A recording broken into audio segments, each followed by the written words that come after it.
Have you ever lain awake at night, staring at the ceiling, your heart racing, your mind refusing to stop? Every what if loops endlessly. What if I failed? What if I said the wrong thing? What if I ruined everything? The more you try to stop, the louder the thoughts become. It feels like your brain is a storm you can't escape, tossing every doubt, regret, and possible outcome in every direction all at once. You tell yourself, I just need to calm down.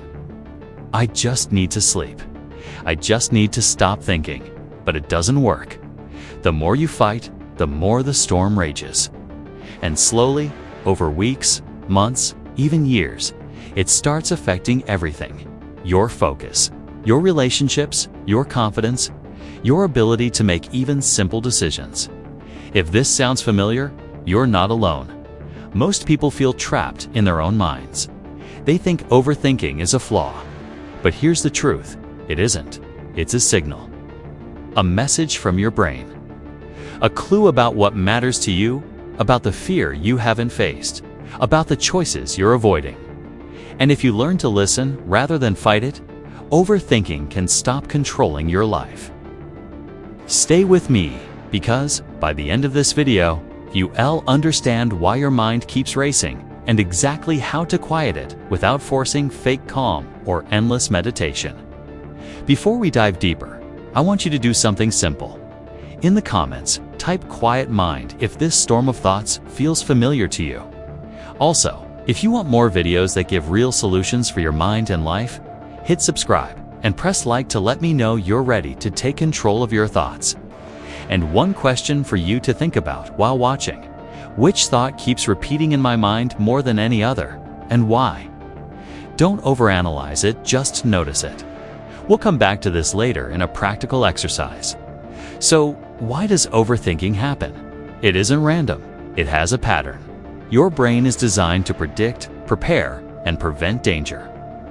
It's wired to run simulations in your head, looking for problems before they happen. That's useful, sometimes. But in modern life, it often goes wrong. Instead of focusing on real threats, your brain replays past mistakes endlessly, imagines unlikely worst-case scenarios, and creates problems that don't exist yet. This happens because your brain is trying to protect you from uncertainty, regret, and embarrassment. Psychologists call this rumination when thoughts loop over and over without resolution. And the harder you try to stop it, the more it loops. Here's the catch. Your mind is not broken. It's hyperaware. It's not lazy. It's overworked. It's trying to solve problems that may never appear, but it can't turn itself off. Imagine Sarah. She's lying in bed at 2 a.m. She has a presentation tomorrow. She knows she prepared well, but her mind refuses to rest. What if I forget everything? What if they ask something I don't know? What if I look stupid? Hours pass. Sleep never comes. She feels exhausted in the morning, stressed and anxious all before the day even starts. Sound familiar? Most of us have been there. Some of us live there, night after night, overthinking life's small and large decisions alike. Even if you feel normal, overthinking can quietly drain your life. First, there's decision paralysis, where every choice feels heavy. Even small ones feel like life or death. Then come missed opportunities because you hesitate while others act. You feel exhausted. Your brain never rests, even when your body is tired. And finally, mental stress, anxiety, low confidence, and fear become constant companions. And here's the subtlest part. You start blaming yourself. You think, I shouldn't be like this. I need to relax. Why can't I just stop thinking? But blaming yourself actually makes it worse. It fuels the storm. You've probably heard tips like, just stop overthinking, distract yourself, meditate, and yet you're still here. Why? Because these tips don't address the root cause. Overthinking isn't about doing too little. It's about how your brain interprets uncertainty, fear, and choice. Until you understand that, no amount of just relax will work. So let's take a moment for some self-reflection. Pause the video if you need to, and ask yourself, first, when do I overthink the most? Is it at night, before a decision, or after a conversation? Second, what do I fear will happen if I stop thinking? Fear drives the storm more than the thoughts themselves. And third, which thought keeps returning like a broken record? Notice it without judgment. This is the first step in regaining control. Two invisible forces make overthinking worse: fear and perfectionism. Fear convinces your mind to prepare for every possible outcome: fear of failure, fear of rejection, fear of looking foolish. Every what if in your mind is a warning sign, not proof of incompetence. Then there's perfectionism. You want to make the perfect choice, say the perfect thing, or act flawlessly. That's impossible. And yet your brain keeps chasing it. The combination of fear and perfectionism creates a mental loop that's exhausting but invisible to others. Your mind can't stop without permission because it thinks it's doing you a favor. It wants certainty, safety, control.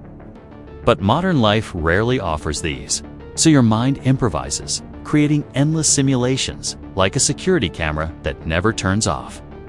The solution isn't forcing the mind to stop. It's giving it permission to slow down, to focus on what matters, and to let go of what doesn't. Think of James, a student trying to choose a college major. He's terrified of picking the wrong one. He imagines every possible failure: low grades, disappointing family, wasted time. So he spends weeks researching, asking everyone's opinion, creating spreadsheets. In the end, he's exhausted, anxious, and still uncertain. The lesson? Overthinking is a sign your brain is trying to protect you, but it can trap you in indecision. Let's try an interactive exercise. I want you to write down the last 3 times you caught yourself overthinking. For each one, note what triggered it and what the recurring thought was. Don't judge it, just observe. This is the first step toward mastering your mind, not controlling it forcibly. You see, fighting thoughts makes it worse. It's like trying to push water upstream. The harder you resist, the stronger they hit. Instead, you can learn to notice the thoughts, label them as just thoughts, and let them pass like clouds in the sky. The storm loses intensity when you stop treating it as an enemy. Many of us try for instant escapes. We scroll endlessly, binge-watch shows, comfort, eat, or get lost in mindless social media. These feel good for a moment, but they don't solve the root cause, and they reinforce a pattern of avoidance. Here's the shift that changes everything. Overthinking is not your enemy. It's a messenger. It signals that something matters deeply to you, that fear is influencing your choices, or that clarity is needed before you act. Once you stop seeing it as a flaw, you can begin to respond intelligently instead of reacting endlessly. Overthinking may feel uncontrollable. It may feel endless. It may feel like your mind has taken over. But here's the good news. You can quiet your mind. You can regain control. You can make decisions without being trapped in the loop. Now buckle up. We'll break down practical steps to calm your thoughts, reclaim your attention, and find clarity, all without fighting your mind or forcing fake calm. Is your mind always running? It's a constant river of thoughts, doubts, and fears that just won't stop. It can feel overwhelming, like you're trying to build a dam to stop a flood. But what if I told you there's a much better way?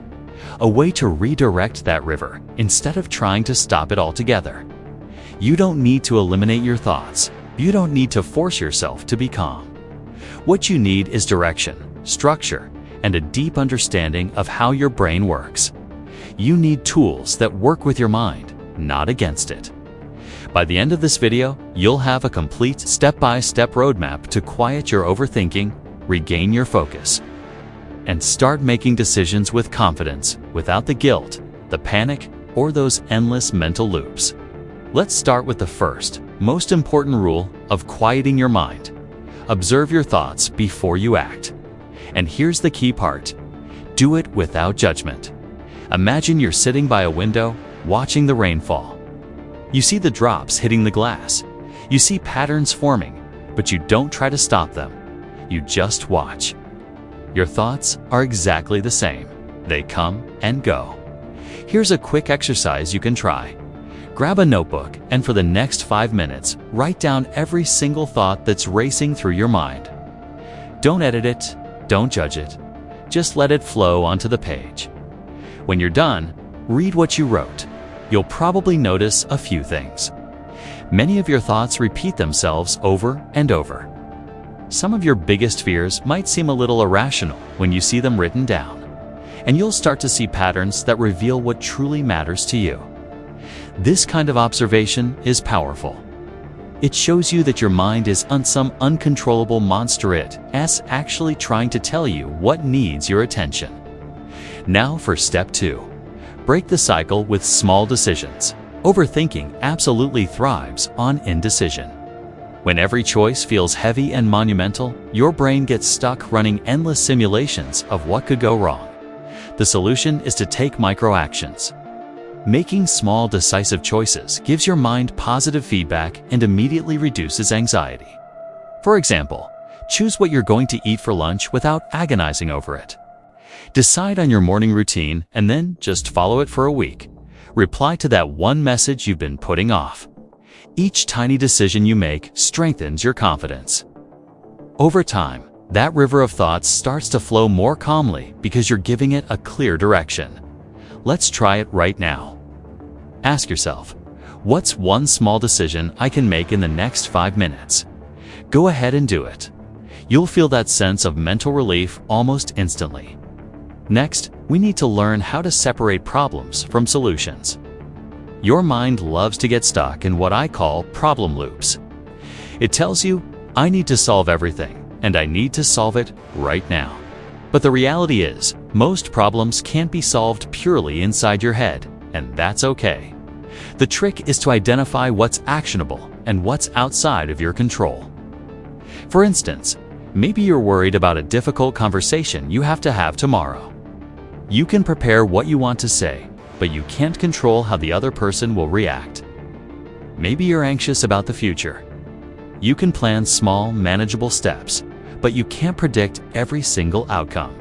Here, as a pro tip, start labeling your thoughts as either actionable or observation only.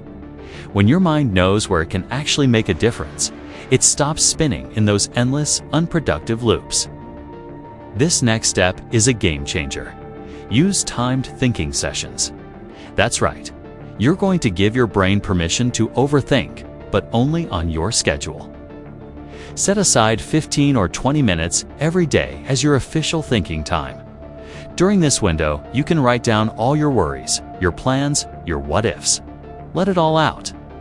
But when the timer goes off, you close your notebook and you tell yourself, okay, I'll think about this later if I need to. Let's move on to step 5. Focus on your identity, not just the outcomes. Overthinking often comes from a deep-seated desire to get everything right to achieve the perfect result.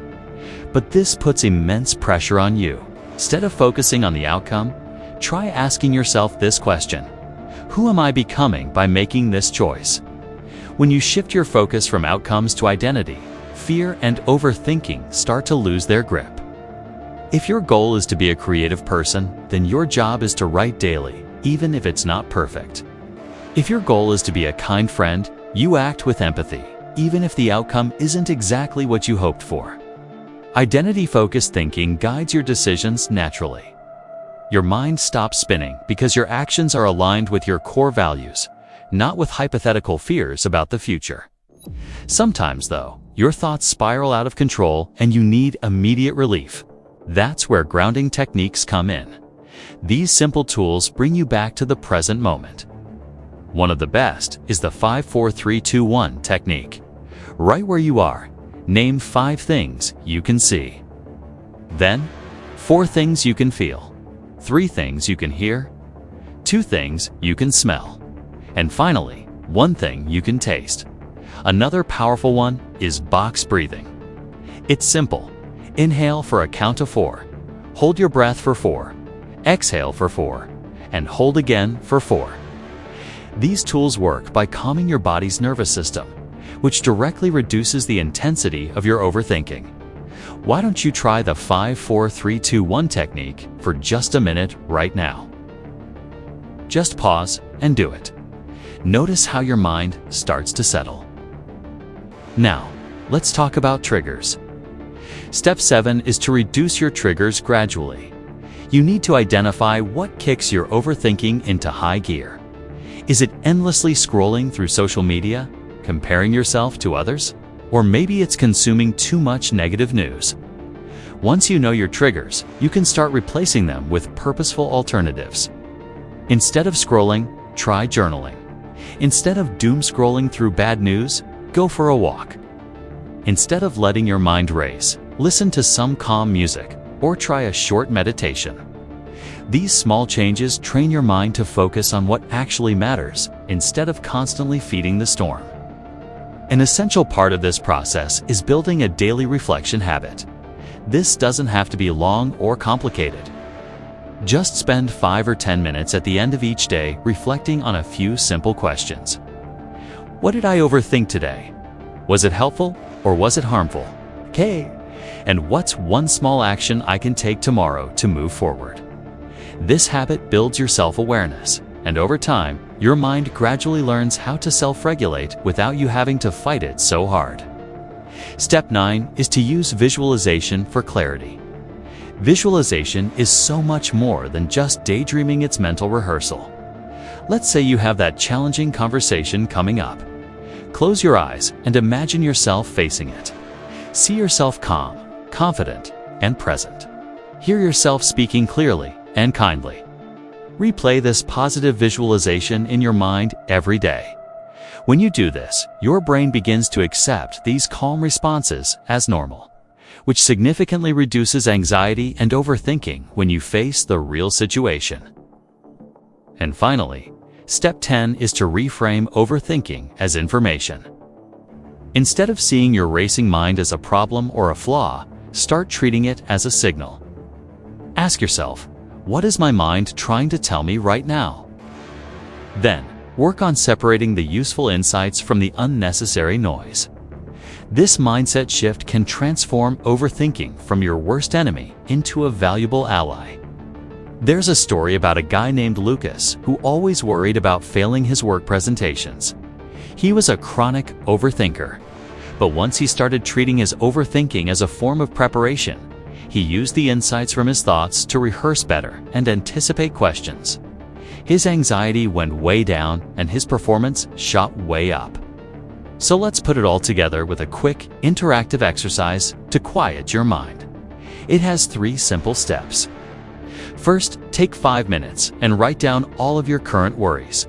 Second, go through that list and categorize each worry. Is it actionable or is it observation only? Third, pick one single item from your actionable list and take one micro action on it immediately. If you do this daily, I promise that within a week, your mind will feel calmer and overthinking will start to lose its power over you. Before we finish, I want to offer some emotional reassurance. Your mind is not broken. You are not weak for overthinking. Overthinking is not a character flaw, actually a sign that you care, that you want to do well, and that you are deeply aware. By observing your thoughts, redirecting them, and practicing these small steps, you are teaching your brain a new way to operate. You're teaching it to choose safety over fear, action over hesitation, and awareness over judgment.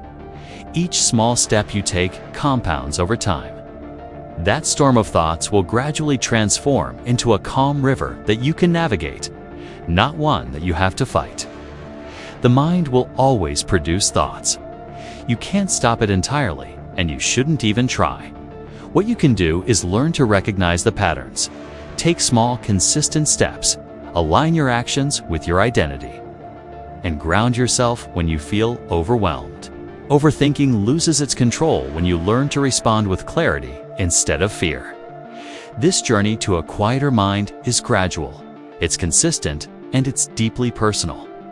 Take it one thought, one decision, and one day at a time. Thanks for watching. Please remember, this video is for educational and self-reflection purposes only.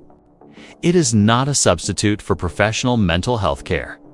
If you are experiencing severe anxiety, panic attacks, depression, or any form of emotional distress, please contact a licensed mental health professional or a trusted support service in your area. The strategies we talked about today are meant to complement professional guidance, not replace it.